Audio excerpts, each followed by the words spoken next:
Bonjour tout le monde, ici c'est Justin et bienvenue dans cette toute autre vidéo. Dans cette vidéo, je vous amène ici au chantier où nous sommes en phase de fondation. Ici, nous avons fait une excavation de la terre végétale sur une profondeur de 1,80 m et nous avons déjà coulé tout ce qui est béton armé. Nous avons d'abord commencé avec le décapage, après le décapage, le remblai, tout ce qui est béton de propriété, et là nous avons déjà coulé les semelles. Je vais vous expliquer un peu le principe parce que c'est cette partie là qui est très compliquée. Généralement les gens ne comprennent pas très bien et j'ai tenu pendant cette phase à vous faire une vidéo en tout cas qui va vous expliquer un peu le principe des semelles isolées. Donc vous allez me suivre, je vais vous expliquer plusieurs éléments. Je vais vous expliquer les semelles, d'abord les semelles centrées, les semelles excentrées, les longues lignes de redressement, les libages et tout ça avec mes équipes pour que vous compreniez exactement ce que nous sommes en train de faire. Pour beaucoup d'entre vous qui peut-être qui n'ont pas fait de chantier, je pense que ici vous allez vivre le chantier avec nous. Donc suivez-moi, je vais vous expliquer. Et avant d'aller plus loin, je vous présente mon équipe. Chacun va se présenter rapidement, ou bien bon, moi je vous présente. Il y a Mr. Ba, il est concepteur. Il y a également Joyce, lui également c'est un ingénieur. Et nous avons notre ingénieur Babacar. Ok, donc toute l'équipe est là et nous allons vous expliquer très clairement ce qui se passe. C'est lui qui a fait la conception, donc Bas, c'est lui que vous voyez là. C'est avec lui que nous avons conçu le projet que vous êtes en train de voir là. Donc on va vous mettre des images, c'est lui le concepteur, donc on a conçu le projet ensemble. C'est lui l'ingénieur, c'est lui qui a fait le dimensionnement de tout ce que vous êtes en train de voir là. Ça c'est l'ingénieur, c'est lui qui a fait ça. Et lui, ça c'est notre stagiaire. Bon, stagiaire me comprenez parce qu'il est là également pour nous apporter beaucoup. Il a également son expérience en Inde, au Congo, ainsi de suite. Et c'est toute l'équipe qui est en train de travailler sur ces projets. Donc, on va vous expliquer rapidement ce qui se passe ici. Ok? Donc, avant d'aller plus loin, peut-être, abonnez-vous. N'hésitez pas de vous abonner pour recevoir des vidéos comme celle-ci. Donc, merci beaucoup. On va faire une petite démonstration, une petite explication rapidement à ceux qui nous suivent. Donc, ici, nous avons deux types de semelles. Nous avons des semelles centrées et des semelles excentrées. Cette semelle-là, elle est excentrée. Excentrée, pourquoi? Parce que le poteau ne se trouve pas au centre. Donc, quand vous voyez comme ça c'est l'amorce poteau qui est là. Si l'amorce poteau ne se trouve pas au centre, il est excentré. Et quand il est excentré, pourquoi également? C'est parce que on veut pas imaginer ainsi on le centre. C'est-à-dire qu'une partie va aller chez le voisin, en fait. Donc, comme nous sommes sur un côté mitoyen, généralement, c'est ça le critère. Le critère, c'est que lorsque nous avons à la mitoyenneté, les semelles sont toujours excentrées. Et quand ils sont excentrés, le poteau se trouve sur le côté mitoyen. Et quand il se trouve comme ça, il y a un phénomène qui se produit. C'est ce qu'on appelle la rotation. La rotation, c'est quoi? C'est que lorsque, si vous prenez cette semelle, vous la centrez ici, le fait de le centrer amène tout simplement un effet de rotation parce que les charges viennent verticalement et les charges viennent seulement d'un seul côté. Donc, il y a un risque de rotation de cette semelle qui est excentrée là. Donc, pour ne pas faire une rotation sur l'axe Z de la semelle, il faut le redresser par une autre semelle centrée. Je dis bien par une autre semelle centrée. Il ne faut pas redresser deux semelles excentrées entre elles. Ça ne marche pas, en tout cas, c'est pas bien. Vous n'avez pas résolu le problème. Donc, pour résoudre le problème, voici ce qu'on a fait. Donc, cette semelle qui est excentrée est redressée par une longue ligne de redressement.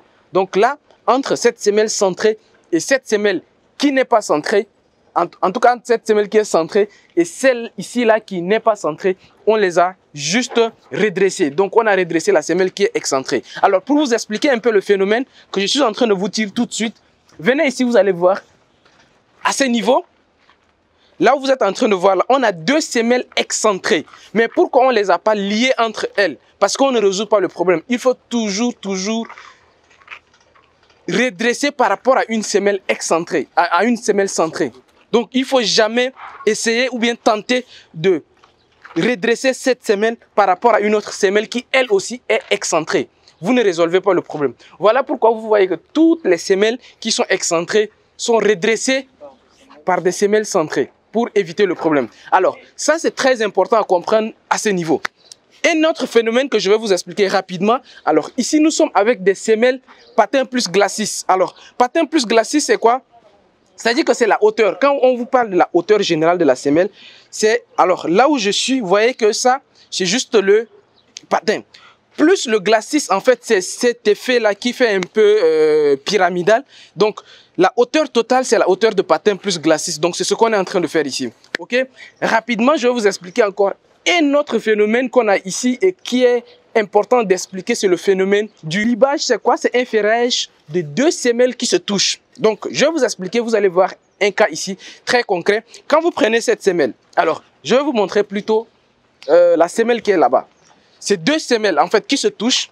Et comme deux semelles se touchent, ici voilà, comme deux semelles se touchent, je vais déplacer ça, comme ça pour que vous compreniez. Lorsque deux semelles se touchent, vous voyez, les deux semelles là se touchent. Lorsque les deux semelles se touchent, il faut en faire une seule semelle. Vous voyez ce que je veux dire? Il faut en faire une seule semelle. Et quand on en fait une seule semelle, en fait, il y a un phénomène qui se passe que visiblement, vous ne voyez pas qu'il y ait un libage parce que c'est un ferraillage qui est déjà fait et déjà coulé. Donc, le libage, c'est tout simplement le ferraillage de deux semelles qui se touchent parce qu'il y a un renforcement supplémentaire.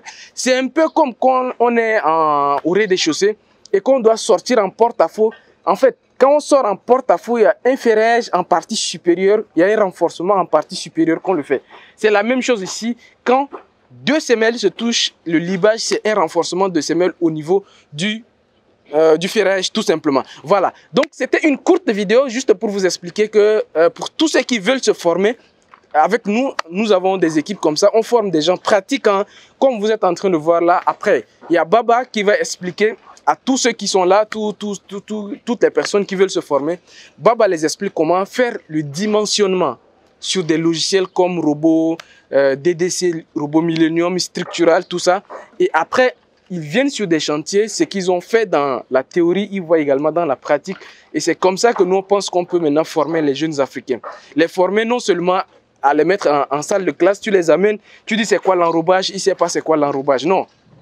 La formation de nos jours, c'est passer de la théorie à la pratique directement et c'est ce que nous sommes en train de faire. Donc, si vous voulez vous former avec nous ici à Dakar, surtout en présence pour profiter de ces visites de chantier, posez toutes vos questions hein, parce que ce que nous on dit quand vous arrivez ici, vous ne comprenez pas quelque chose, posez des questions. Pourquoi ça c'est comme ça? Pourquoi à ce niveau, le poteau ne va pas jusqu'en haut et on ne fait que l'amorce? Pourquoi? Posez des questions quoi. Donc, ce sont ces genres de choses-là qu'il faut être en présence. C'est vrai, c'est le logiciel, on peut vous expliquer tout ça sur Internet. Mais cette partie pratique-là, il faut être avec nous, faire des visites de chantier de temps en temps pour comprendre. Merci beaucoup à toute l'équipe qui m'accompagne et vous tous qui nous suivez. Donc, on va laisser juste des contacts pour des personnes qui veulent se former, de venir nous rejoindre ainsi de suite. Donc, les amis, merci beaucoup. On se dit au revoir et à très, très bientôt. Ciao, ciao.